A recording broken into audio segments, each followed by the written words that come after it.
What's up, guys? This is Randy with RideshareRebel.com. I wanted to make a video about vehicle maintenance for your Uber and Lyft vehicle, and just about not ignoring warning signs that potential issues may be arising.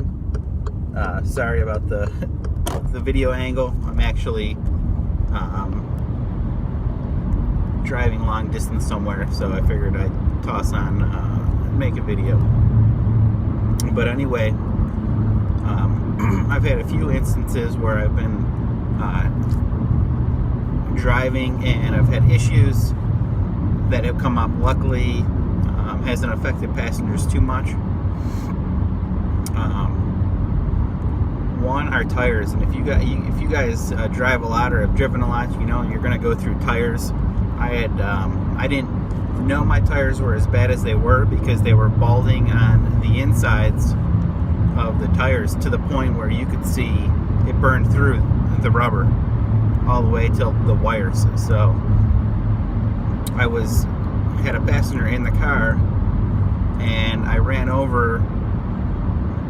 It was a metal edge, but it shouldn't have pierced the tire, and it did. It left a big gash in the tire, and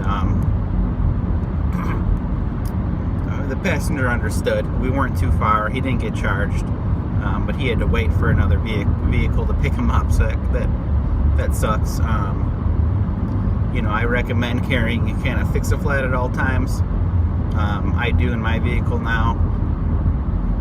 Even in that situation, the gash was so big, the Fix-A-Flat would have gotten me to the gas station and put more air in it to maybe get me a little closer to home or to the garage. But the Fix-A-Flat wouldn't have fixed it completely. But yeah, I'd hate to be on an airport run or somewhere far where you have to get somebody somewhere and your tire goes flat. I'm sure it's happened to people. Luckily, it hasn't happened to me other than that one time.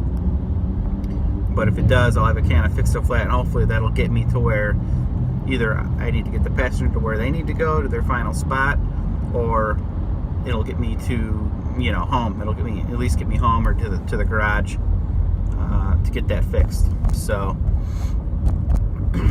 another issue I had was the alternator went while I was driving, and it was actually going as I was dropping off a passenger.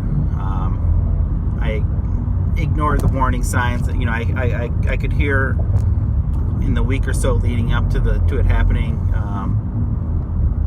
You could hear that it was underneath the hood. It was kind of whiny, making like a whiny noise, which could indicate that the alternator is starting to go. And that was the case. When I started that night, the battery light came on, and I thought, well, it's a warning sign. I drive tonight, I'll get it fixed tomorrow. Well, wrong choice. I probably got about 6, 7, 8 rides in, and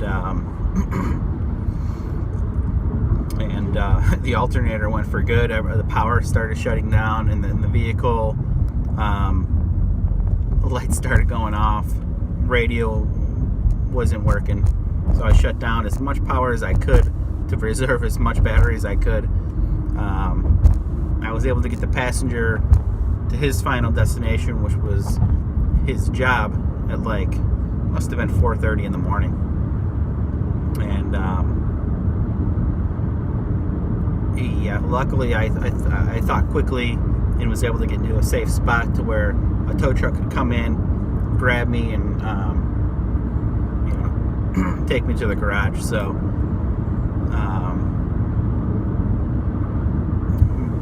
but definitely not an ideal situation. If I would have listened to the whining noise and then probably went home without driving around with the battery light on, that wouldn't have happened. But it's just another thing to keep an eye out for, with the warning signs that are out there. If you know your vehicle better than anyone else, if it's starting to act funny. Most recently, I started smelling an antifreeze smell. Wasn't real strong, but it was there. I smelled it for a couple weeks, and then it kind of went away, or maybe I just didn't smell it anymore. And I wasn't on a ride, but the engine started overheating when I was picking up my wife, and it's currently in the shop now, so we'll see what happens with that. You know, same thing, the warning signs were there. Started smelling the antifreeze. Should have taken it in sooner. You know, it just sucks being, you know, down without a car and you're trying to go out and drive and you have no vehicle to go out with. So, but the sooner you get it in, the better chance that it's not going to cause bigger issues down the road.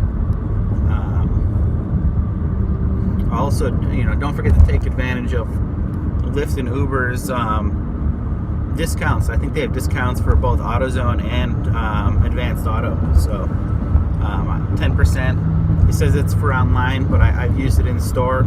They'll honor it in store if you ask them about it. So don't forget to take advantage of those discounts that we get. You know, comment down below. Let me know what kind of issues you guys have run into on the road, whether it's with or without passengers, and your car breaking down along the way. I'm sure it's happened to everybody. It's going to happen no matter what. So, you know, like, subscribe, comment, and we'll talk to you guys soon. Take it easy.